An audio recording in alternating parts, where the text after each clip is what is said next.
Hello students, कैसे हैं आप सब। आई होप आप सब अच्छे होंगे। आईसीटी वर्चुअल क्लासरूम में आप सबका स्वागत है। मैं विकास। बच्चों, क्लास 11th का मैथ्स हम कर रहे हैं। चैप्टर है आपका सीक्वेंस एंड सीरीज। तो इसको हम रिवाइज करेंगे। यहाँ पे जो आपका टॉपिक है इसके अंदर जीपी, ज्योमेट्रिक प्रोग्रेशन जिसको बोलते हैं, उसके आधार पे कुछ क्वेश्चंस हम यहाँ पे कर रहे हैं। तो उन्हीं को हम कंटिन्यू करेंगे क्वेश्चंस को। तो ये है question number 9। Find the following. आपको फाइंड करने हैं और यहाँ पे नीचे बताई गई है वो चीज आपको फाइंड करनी है। जैसे इसमें 11th टर्म फाइंड करनी है इस जीपी की, 10th term, 17th, 8th, 12th, ये सब फाइंड करने हैं। ठीक है, तो चलिए इनको नोट कर लीजिए, फिर हम इनको सॉल्व करेंगे। एक बार आप कोशिश कीजिए सॉल्व करने की, क्योंकि कुछ एग्जाम्पल तो हम ऑलरेडी कर चुके हैं इस आधार पे।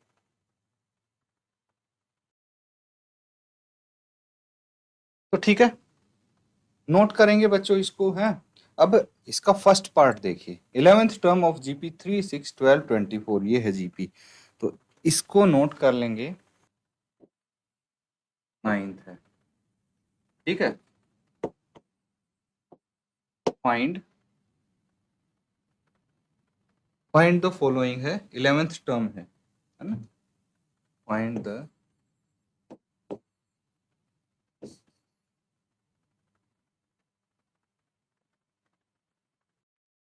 ये है 11th term of the GP 3, 6,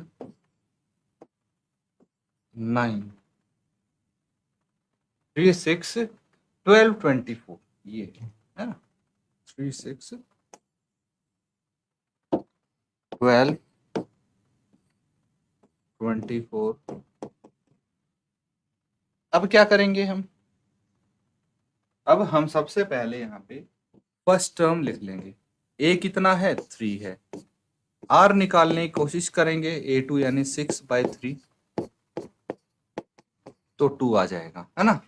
12/6 2 आएगा, 24/12। तो हमने आर निकाल लिया, ए निकाल लिया। हमें पता है कि ए एन, यहाँ पे एन कितना है, 11, क्योंकि 11th टर्म निकालनी है। N is equal to a into are की पावर n-1 होता है। A 11 is equal to, a की वैल्यू कितनी है, 3, इंटू आर की वैल्यू कितनी है, 2, 2 रेज टू द पावर 11-1।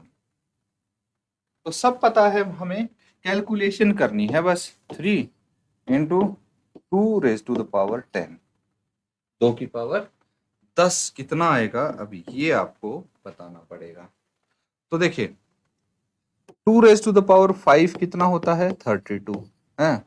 6 कितना होता है, 64। 7 कितना होता है, 128। 8 कितना होता है, 500, 256, ठीक है। और 9 कितना होता है, 512। और 10 कितना होता है, 1028, 1028, ठीक है, 1028। ये आ गया 2 रेज टू पावर 10। आप कर सकते हैं इनको 2 की पावर, ये तो सिंपल है मल्टीप्लीकेशन। तो 3 इंटू 1028, और इसको हम यहाँ पे लिख देंगे सिंपली, क्या आ जाएगा, 8 या 24, 24, ठीक है। कितना बच गया, 2, 3 इंटू 2 6 और 2 8, और फिर 0 का 0, 308। नोट कर लेंगे इसको।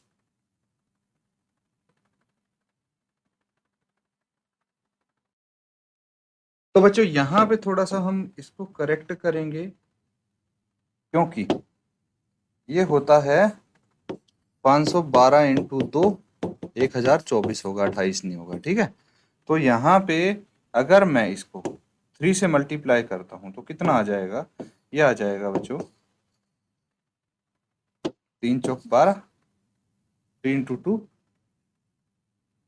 6 और एक 7, 03, 3072 आएगा, ठीक है। इसको नोट कर,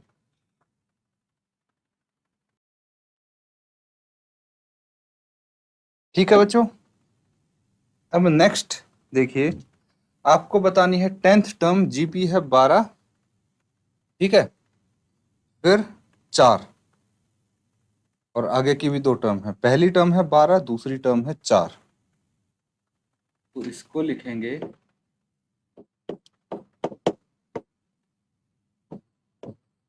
10th टर्म, है ना, पूरा ही लिख लेते हैं।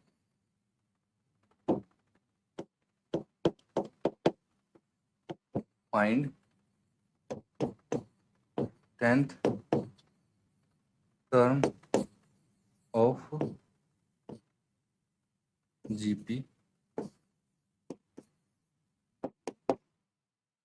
12, 4, अभी इसको बाद में लिखेंगे, 4 बटे समथिंग था, ठीक है। ये है 12, 4 और यहाँ पे आ जा रहा है। तो अब देखिए, सबसे पहले हमारे पास ए फर्स्ट टर्म कितनी है, 12 है, आर कितना है 4 बटे 12 इज इक्वल टू 1/3 है, ठीक है, 1/3 है। तो अगर सेकंड टर्म करेंगे, 4/12 है ना, 1/3 है, तो ये 4 कितना आना चाहिए, 4/3/4 ये है। इसको कैलकुलेट करके 4/4 इंटू 3 1/3, ठीक है, तो ठीक आ रहा है। तो ये 4/3 होना चाहिए, तो ये कितना होना चाहिए, 4/9 होना चाहिए मेरे हिसाब से। कैसे, अगर हम 4/9 को डिवाइड करेंगे 4/3 से, तभी तो 1/3 आएगा, 4 से 4 कैंसिल आउट, तो 3/9 कैंसिल आउट करेंगे, ये आ गया 1/3। तो यहाँ पे इस तरह से आपके पास टर्म्स हैं ये। हमें क्या चाहिए, हमें चाहिए n की वैल्यू, हमें पता है 10 है, ए एन फॉर्मूला हमें पता है, क्या होता है, a इंटू आर की power n-1, A 10 is equal to A कितना है 12 है, इंटू आर कितना है 1/3 की पावर 10-1, ठीक है, ये हो गया 12 इंटू 1/3 की पावर। अब हमें क्या चाहिए, 1/3 यानी 3 की पावर 9 कितना होता है, ये हमें पता लगाना है। आपका आंसर आ जाएगा 12/3 की पावर 9, ठीक है। इसको सॉल्व कर लेंगे तो कितना आ जाएगा, इसको कैलकुलेट करके देखना पड़ेगा, 3 इंटू 3 इंटू 3 इंटू 3, ठीक है, इंटू 3 कितना आ गया, 3 इंटू 3 9, 9 तिया 27 तिया 81, 81 इंटू 3 कितना होगा, 81 3 जा 81 3 जा होता है 3 8 24 243, है ना।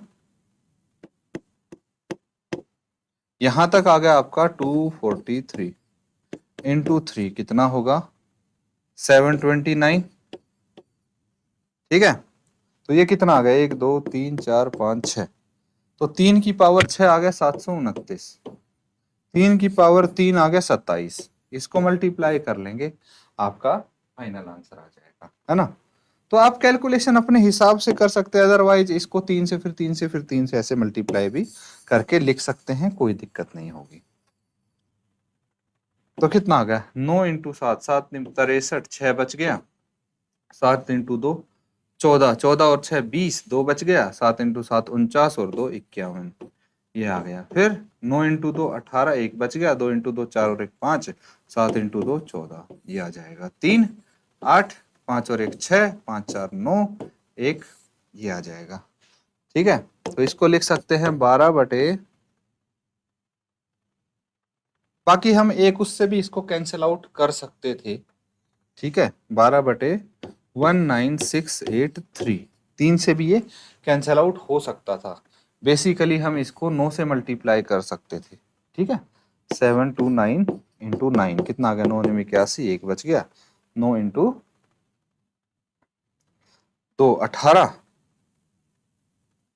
9 इंटू 2 18 और 8 18 प्लस 8 कितना हो गया 26, 2 बच गया, ठीक है, 9 से 63 और 2 65, ठीक है, इस तरह से बाकी ये भी लिख सकते हैं, कोई दिक्कत नहीं है, हमने कैंसिल आउट ही तो नहीं किया। नोट कर लीजिए इसको, ठीक है। फर्दर 3 से अगर कैंसिल आउट करेंगे, 3 4 जा 3, 6 जा 3 6 18, एक बच गया, 3 5 15, एक बच गया, 3 6 18। तो या फिर ये भी लिख सकते हैं 4/6 5 6 1, कोई भी नोट कर लीजिए इसको।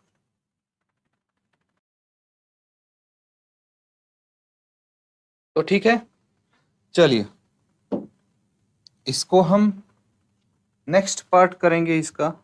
अब यहाँ पे कौन सी टर्म फाइंड करनी है? 17th टर्म ऑफ जीपी, 2√2, ये हो गया third part. Find 17th term of GP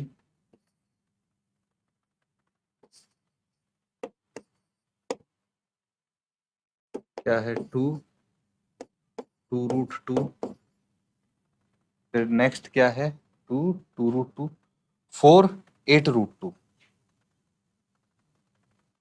फिर है 4 8√2 एंड सो। ठीक है, तो यहाँ पे फर्स्ट टर्म क्या है? सॉल्यूशन करेंगे। फर्स्ट टर्म है 2, आर कितना है? 2√2/2, 2 से 2 कैंसिल आउट, √2 आ गया।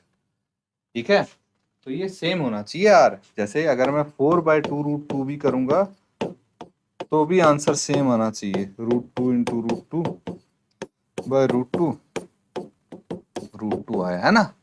हर बार आपका कॉमन रेशियो यही आना चाहिए। तो n कितना है? 11 है, 11 नहीं 17 है, 17 लिख देंगे। अब मुझे पता है कि an is equal to a into are की पावर n-1 होता है, यानी a17 is equal to 2 into, ठीक है, √2 की पावर 17-1, ठीक है, कितना आ गए? 2 इंटू √2 की पावर 16 आ गया। बहुत अच्छे। तो एक चीज समझना बच्चों, अगर √2 की पावर 4 होगी तो 2 की पावर यहाँ पे 2 आ जाएगी। कैसे? अभी समझाने की कोशिश करता हूँ। चलिए यहाँ पे डायरेक्ट ही कर लेते हैं इसको, कोई दिक्कत नहीं है। अब मुझे ये बताइए, a है ना, a is equal to 2 as it is है, √2 को मैं ये लिख सकता हूँ 2 की पावर 1/2, कोई दिक्कत तो नहीं है। इसकी पावर 16 है, तो पावर यहाँ पे मल्टीप्लाई हो जाएगी, तो 2 की पावर 1/2 इंटू 16, 8 आ गया। तो 2 की पावर 1 यहाँ पे है, 8 यहाँ पे है, 1 + 8 इज इक्वल टू 2 की पावर 9, 2 की पावर 9 आ गया। इसको हम सॉल्व करेंगे तो 512 आपका आंसर आ जाएगा, है ना। यही तो आएगा भाई। 2 की पावर 10 होता है 1024, अभी किया था हमने, तो 9 होगा 512, उसका आधा। नोट कर लीजिए इसको, अगर कुछ डाउट आपको लगता है तो आप पूछ सकते हैं।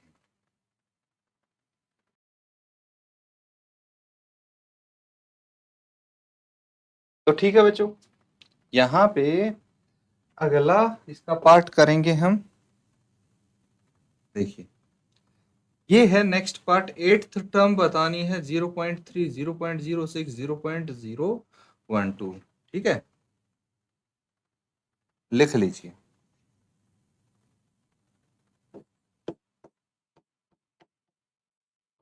Find 8th term of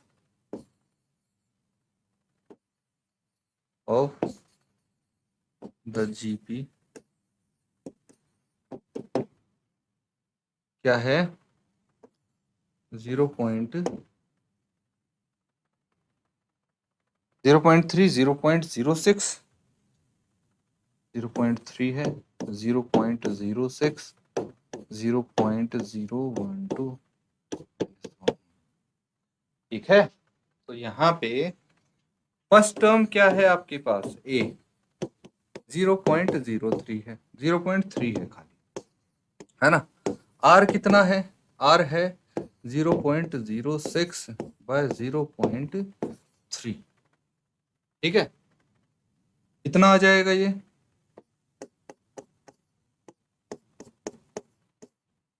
three to जा 6, ये कट गया यानी 0.2 आ जाएगा। अगर हम इसको भी करते हैं 0.012 बाय 0.06, ठीक है, तो इसका भी कितना आ जाएगा? 6 टू जा 12 और 0.2 आ जाएगा, है ना, इस केस में भी। तो अब हमें n की वैल्यू भी पता है 8 है, बस इसमें तो अब डायरेक्ट वैल्यू पुट करनी है। a इंटू आर की पावर n-1 है, a8 is equal to 0.3 into r है 0.2 की पावर 8-1, ये हो गया 0.3 इंटू 0.2 की पावर 7, या फिर इसको ऐसे लिख सकते हैं 0.3 इंटू 2/10 की पावर 7। अब मुझे ये बताइए 2 की पावर, ठीक है, आगे और कर लेते हैं इसको। चलिए, 2 की पावर 7 कितना होता है? इसको ऐसे लिख सकते हैं, a8 is equal to 0.3 into 2 की पावर 7/10 की पावर 7, और ये कितना आ जाएगा?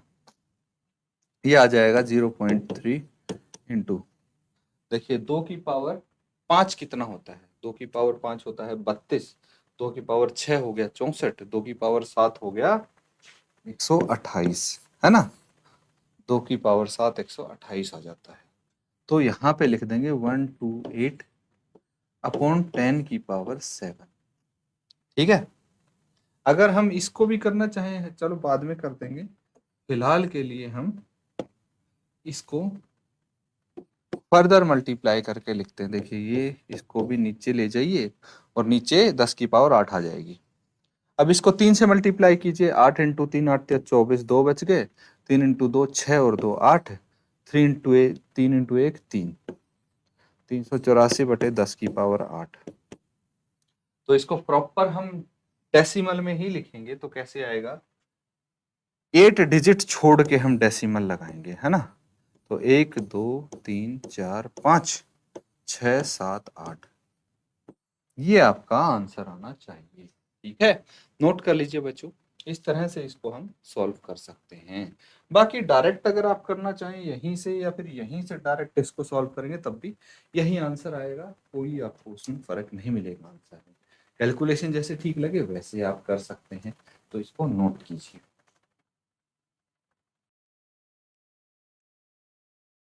नोट कर लिया है ये? तो अगला देखिए, नेक्स्ट पार्ट है आपके पास, fifth part, 12th term of GP 1/a³ ठीक है। तो फिफ्थ पार्ट है, find the 12th term, find the 12th term of GP. GP लिख लीजिए 1/a³x³। सेकेंड टर्म क्या है? 1/a³x, ax, फिर a की पावर 5 x की पावर 5, ax a की पावर 5 और x की पावर 5। कोई दिक्कत नहीं है, यहां से हम क्या निकालेंगे? a, है ना, सॉल्यूशन है ये। a की वैल्यू कितनी है? 1/a³x³। r निकाल लीजिए, ax बटे ax बटे है ना, 1/a³x³। तो क्या हो जाएगा? ऊपर चले जाएगा ये भी, तो a की पावर 4 x की पावर 4, ठीक है। अगर हम अगला से देखें, a की पावर 5 x की पावर 5 बटे ax, ये भी a की पावर 4 x की पावर 4 आ जाएगा, तो r हमारा यही होगा। फिर और क्या बचा? n, n है 12, इसको हम सॉल्व करने की कोशिश करेंगे तो an is equal to a into are की पावर n-1 होता है, यानी a12 is equal to a कितना है? 1/a³ x³ इंटू आर कितना है? a की पावर 4 इंटू एक्स की पावर 4 और n कितना है 12 है, 12 माइनस 1। इसको सॉल्व करना है अब 1/a³ x³ इंटू a की पावर 4 x की पावर 4 और इसकी पावर है 11। आगे सॉल्व करेंगे इसको तो क्या आ जाएगा, a की power 12 is equal to 1/a³ x³। अब देखिए इंटू है, a की पावर 4 है तो ये कितना आ जाएगा, a की पावर 4 इंटू 11 इंटू एक्स की पावर 4 इंटू 11। ये आ जाएगा a की पावर 11 चौक 44, 44 इंटू एक्स की पावर 44 बटे a³ x³। तो बेस सेम है, पावर सब्ट्रैक्ट हो जाएंगी, घट जाएंगी, तो क्या आ जाएगा, ये आ जाएगा a की पावर 41 x की पावर 41, है ना। अब फाइनल आंसर क्या आ जाएगा, a12 is equal to ax और पूरे की पावर 41। ठीक है, तो इस तरह से सॉल्व कर सकते हैं इनको बच्चों, है ना।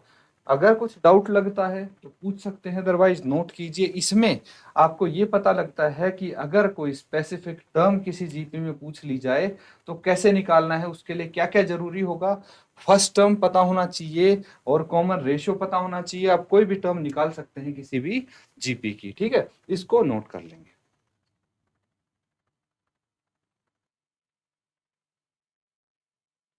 तो बच्चों यहाँ पे जो क्वेश्चंस किए हैं, उम्मीद करता हूँ अच्छे से आप उनको नोट डाउन कर रहे हैं, समझ रहे हैं। इनको घर पे भी रिवाइज जरूर करें। इसी के साथ आज का सेशन एंड करते हैं। Thank you and have a nice day.